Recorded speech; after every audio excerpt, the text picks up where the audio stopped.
वर्दी वालों से हमेशा ये उम्मीद की जाती है कि वो बेगुनाहों की रक्षा करेंगे और असल अपराधियों को सलाखों के पीछे पहुंचाएंगे। लेकिन क्या हो जब खुद खाकी ही चंद रुपयों के इनाम के लालच में अंधी होकर एक बेगुनाह की जिंदगी नर्क बना दे।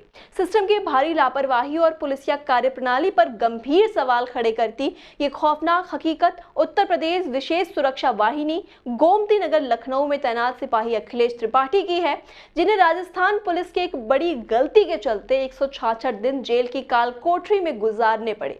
घटना की शुरुआत 15 फरवरी 2026 महाशिवरात्रि के दिन हुई, जब अखिलेश अपने दोनों बच्चों के साथ शिव मंदिर से जल चढ़ाकर लौट रहे थे। तभी बिना नंबर के एक काली स्कॉर्पियो से उतरे राजस्थान पुलिस के जवानों ने उन्हें फिल्मी अंदाज में उठाया और किडनैपर्स की तरह घसीटते हुए सीधे सवाई माधोपुर जिले के गंगापुर सिटी थाने ले गए। वहां उन्हें बताया गया कि उनके खिलाफ धोखाधड़ी यानी 420 का मुकदमा दर्ज है। पीड़ित सिपाही थाने के इंस्पेक्टर से लेकर कोर्ट तक बार बार चीखता रहा, साक्ष्य देता रहा कि वो शख्स नहीं है जिसे पुलिस ढूंढ रही है, लेकिन 25,000 रुपयों के इनाम के चक्कर में राजस्थान पुलिस ने उसकी एक न सुनी। दरअसल पुलिस को जिस असली मुजरिम की तलाश थी उसका नाम भी अखिलेश त्रिपाठी था, जिसके पिता का नाम विश्वनाथ था। विश्वनाथ के नाम से 1994 में कानपुर में एक कंपनी रजिस्टर्ड हुई थी, जबकि उस वक्त पीड़ित अखिलेश नाबालिग थे। हद तो तब हो गई जब कोर्ट में पेशी के दौरान सीजेएम फर्स्ट ने भी पीड़ित के हलफनामों को खारिज कर दिया और पुलिस की झूठी थ्योरी को ही सही मानते हुए उन्हें भरतपुर सेंट्रल जेल भेज दिया। इसके बाद शुरू हुई एक पत्नी की अपने निर्दोष पति को बचाने की लंबी और दर्दनाक कानूनी लड़ाई। यूपी पुलिस या सरकार से कोई विभागीय मदद न मिलने के बावजूद अखिलेश की पत्नी ने हार नहीं मानी। रिश्तेदारों से कर्ज लेकर वो लखनऊ से जयपुर तक न्याय के लिए दर दर भटकती रही। उनके वकील जगमोहन भारद्वाज ने राजस्थान हाई कोर्ट में मोर्चा संभाला और जमानत याचिकाएं दायर की। हालांकि शुरुआत में एसीजेएम गंगापुर द्वारा एफिडेविट के बावजूद उन्हें राहत नहीं मिली। महीनों की जद्दोजहद के बाद जब हाई कोर्ट के एक जज ने मामले की गंभीरता को समझा और पुलिस अधिकारियों को तलब कर असल सबूत मांगे, तब जाकर पुलिस महकमे में हड़कंप मचा। 30 जुलाई को खुद पुलिस ने सीजीएम फर्स्ट के सामने हलफनामा देकर अपनी गलती कबूल की। वे गलत इंसान को उठा लाए थे और जिस असली मुजरिम की उन्हें तलाश थी उसकी तो 1999 में ही मौत हो चुकी थी। मृतक का सर्टिफिकेट अदालत में पेश होने के बाद आखिरकार 31 जुलाई को कोर्ट ने पीड़ित को पूरी तरह बेगुनाह मानते हुए रिहा कर दिया है। लेकिन 166 दिनों तक चले इस अन्याय ने हंसते खेलते परिवार को गहरे सदमे में ढकेल दिया है।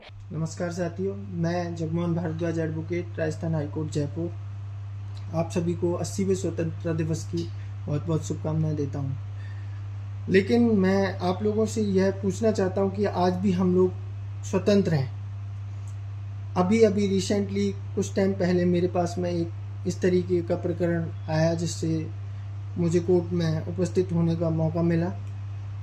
वाकयात इस प्रकार से थे कि एक अखिलेश त्रिपाठी सनौप श्री शिवनाथ त्रिपाठी को गंगापुर पुलिस के द्वारा लखनऊ से लाकर 166 दिन बेवजह उसको जेल में रहना पड़ा, जिसकी वजह से हमारे द्वारा यहाँ पर न्यायालय के समक्ष उसको जब प्रस्तुत किया गया तो विभिन्न कार्रवाइयाँ की गई ताकि उसको न्याय मिल पाए।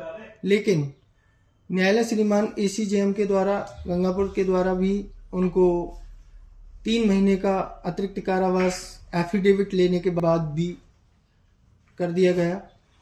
बाद में उनकी डिटेंशन को इलीगल प्रूव करने के लिए हमारे द्वारा राजस्थान उच्च न्यायालय के समक्ष dB writ petition habeas corpus file की गई, लेकिन उसमें भी हमें सफलता नहीं मिली। बाद में जब प्रकरण आगे चलता गया तो यह ज्ञात हुआ कि वह आदमी ही नहीं है जिसकी पुलिस को चाहत थी और पुलिस की इस कार्यशैली की वजह से उसे 166 दिन जेल में रहना पड़ा। और यह सारी चीज़ें सिर्फ इस वजह से हुई क्योंकि जिस व्यक्ति की चाहत थी पुलिस को, जो वारंटी था, उसके ऊपर 25,000 रुपये का इनाम था। बिना वजह 6 महीनों की सैलरी रुकने, बच्चों की पढ़ाई प्रभावित होने और लाखों रुपए के कर्ज में डूबने के बाद अब वापस ड्यूटी ज्वाइन कर चुके पीड़ित सिपाही अखिलेश त्रिपाठी ने ठान लिया है कि वो इस घोर लापरवाही के खिलाफ राजस्थान हाई कोर्ट में केस दायर कराएंगे, ताकि उन सभी दोषियों को सजा मिल सके जिन्होंने एक बेगुनाह को जीते जी 166 दिनों तक जेल की सजा भुगतने पर मजबूर कर दिया था। तमाम खबरों के अपडेट्स के लिए आप जुड़े रहिए आई इंडिया के साथ। खबर आपकी, नजर हमारी। देखते रहिए आई इंडिया।